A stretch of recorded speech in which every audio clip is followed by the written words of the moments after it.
Dear students, welcome to the lecturer group. आज हम ninth class biology new book 2025 के chapter number 7 जो कि एंजाइम्स के बारे में है उसकी एक्सरसाइज को सॉल्व करेंगे।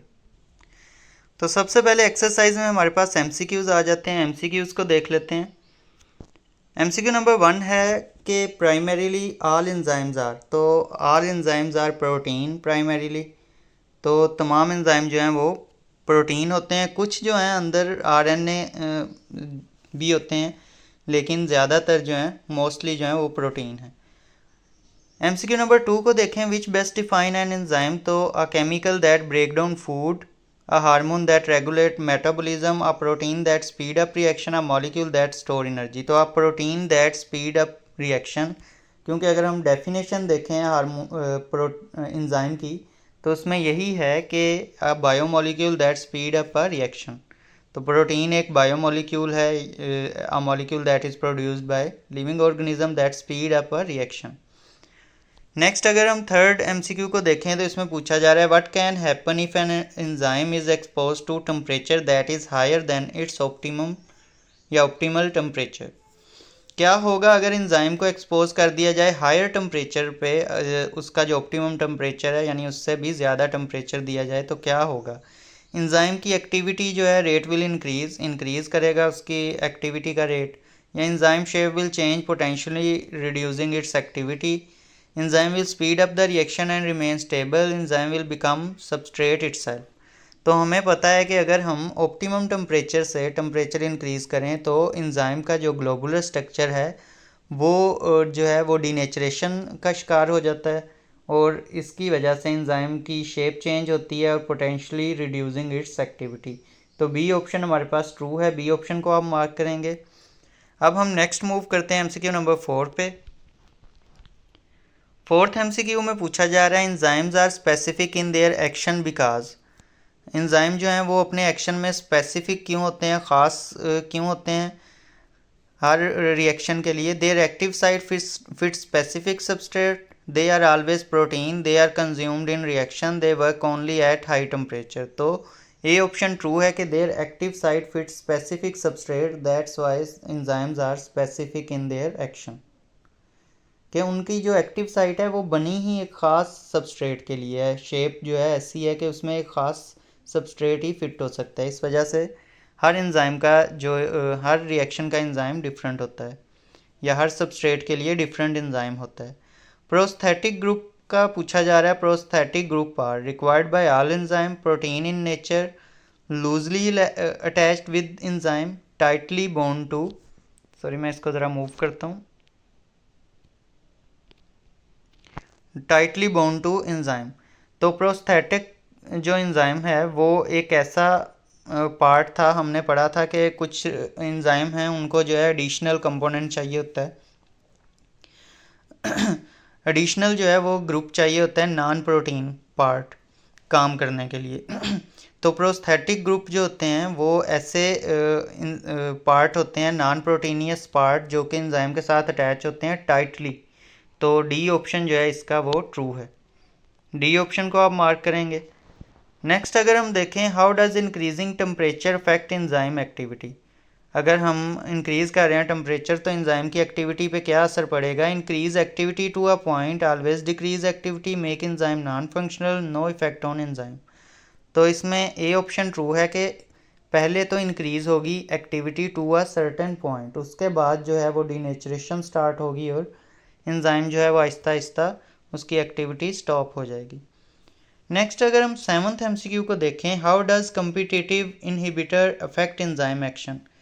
कम्पिटिटिव इनहिबिटर अपने नाम से जाहिर कर रहे हैं कि इनको compete करना पड़ता है सबस्ट्रेट के साथ, यानी कि एक्टिव साइट पे पहले पहुंचना पड़ता है सबस्ट्रेट से।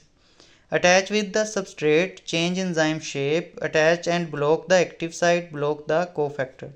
तो बेसिकली ये अटैच होते हैं एक्टिव साइट पे और एक्टिव साइट को ब्लॉक कर देते हैं फॉर सबस्ट्रेट, कि ये सबस्ट्रेट से पहले compete करके पहुंच के एक्टिव साइट पे जो है कब्ज़ा कर लेते हैं, जिससे जो सबस्ट्रेट है वो आ भी जाए तो अटैच नहीं हो सकता, उसको जगह ही नहीं मिलती। तो 7 का सी ऑप्शन जो है यहाँ पे ट्रू है।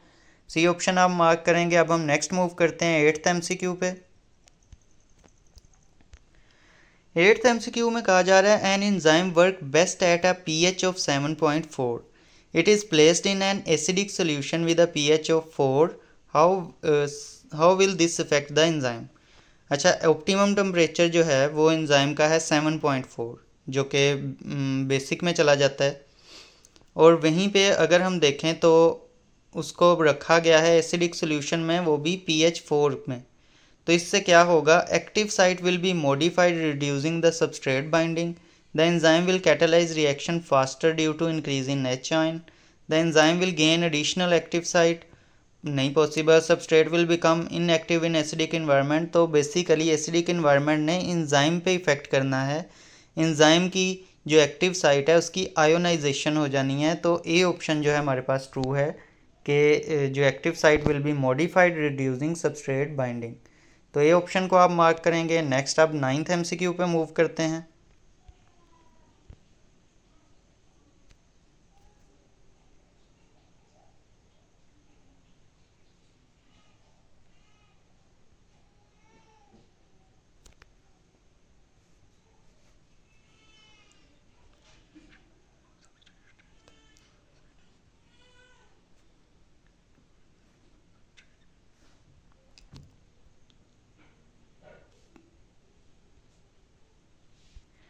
नाइन्थ MCQ को देखें तो इसमें पूछा जा रहा है what is true according to induced fit model of enzyme action. Induced fit model हमें यही बता रहा था कि लॉक एंड की हमें ये बताता है कि एक जो है ज़रा भी जो स्ट्रक्चर है उसमें फ्लेक्सिबिलिटी नहीं है, बिल्कुल रिजिड स्ट्रक्चर है. लेकिन इंड्यूस्ड फिट मॉडल हमें बताता है कि एंजाइम की एक्टिव साइट चेंज कर लेती है ख़ुद को थोड़ा बहुत अकॉर्डिंग टू सबस्ट्रेट. तो enzyme active site change shape to bind the substrate. ये ट्रू है हमारे पास ऑप्शन ए. बाकियों को भी देख लेते हैं. Substrate shape change shape to bind to active site. Substrate नहीं करता change shape. No shape change occur in active site और सबस्ट्रेट. तो ये ऐसा भी पॉसिबल नहीं है. ये तो हमारे पास लॉक एंड की मॉडल का पॉइंट है. डी है substrate attach the enzyme eight site other than active site. तो ये भी पॉसिबल नहीं है. 10th और लास्ट MCQ है what is true about the optimum pH value of the following enzyme of digestive system. Digestive system के enzyme की जो है हमने वो बात बतानी है. पेप्सिन जो है work at low pH while trypsin work at high pH. Pepsin आपको पता है कि हमारे स्टमक में होती है और ट्रिप्सिन जो है वो स्मॉल इंटेस्टाइन.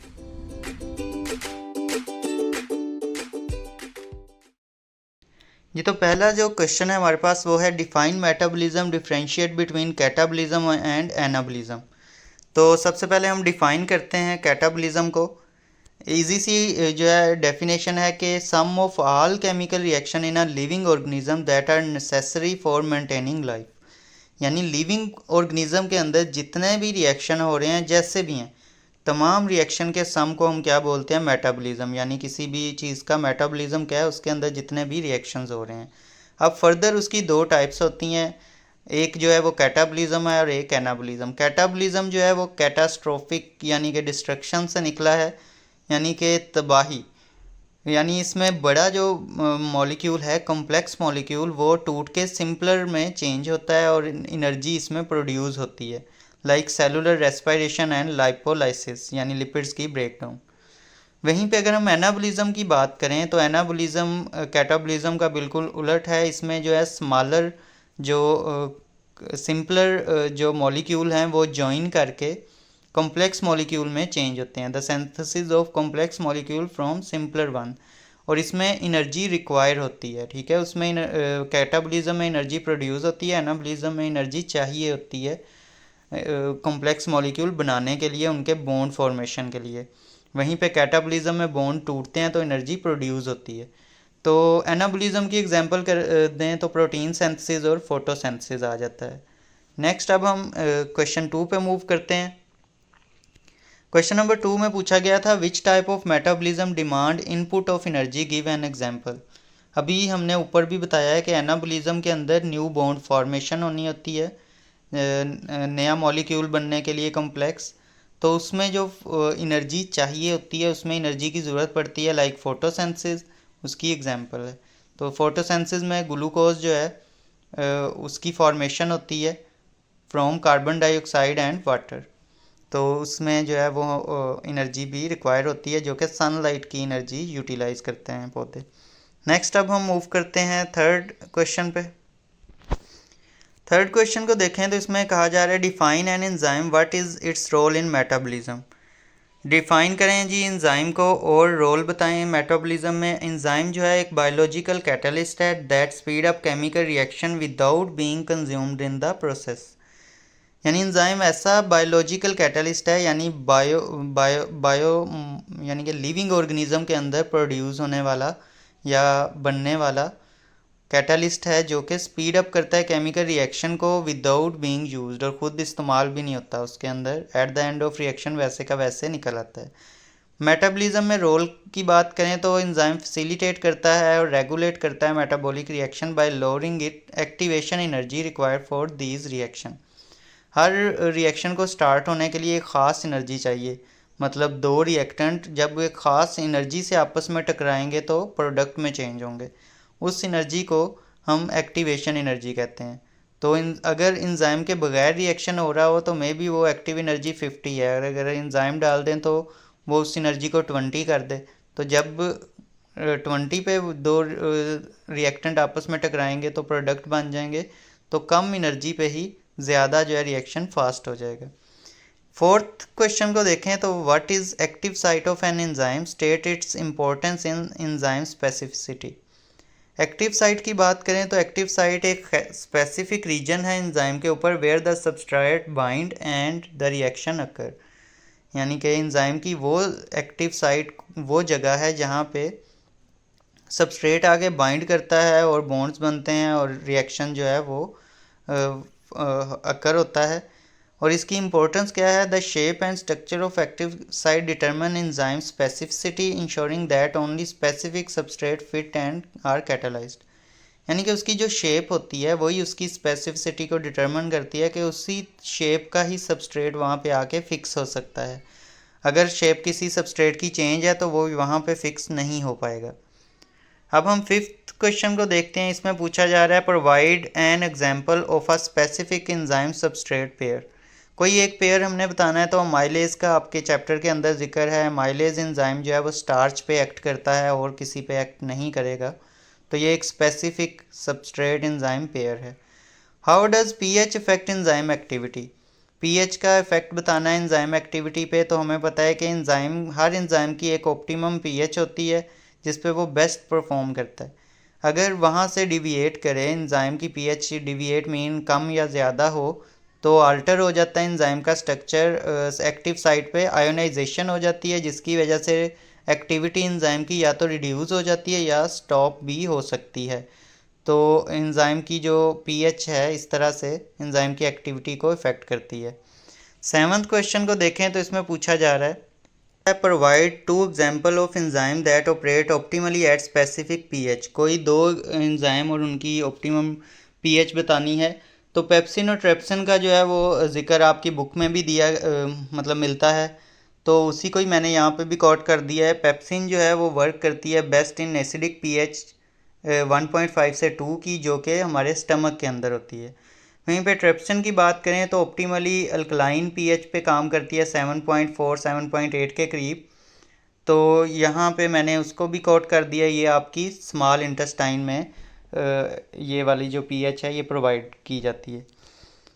एट्थ एमसीक्यू को एट्थ क्वेश्चन को देखें तो इसमें पूछा जा रहा है what do you mean by optimum temperature and pH. Optimum temperature और पीएच से क्या मुराद है। तो ऑप्टिमम टेम्परेचर को हम यूँ डिफाइन करते हैं the temperature at which an enzyme show maximum activity. ये वो टेम्परेचर है जिस पे कोई एंजाइम मैक्सिमम एक्टिविटी शो करता है, तो या 100% फंक्शनल होता है।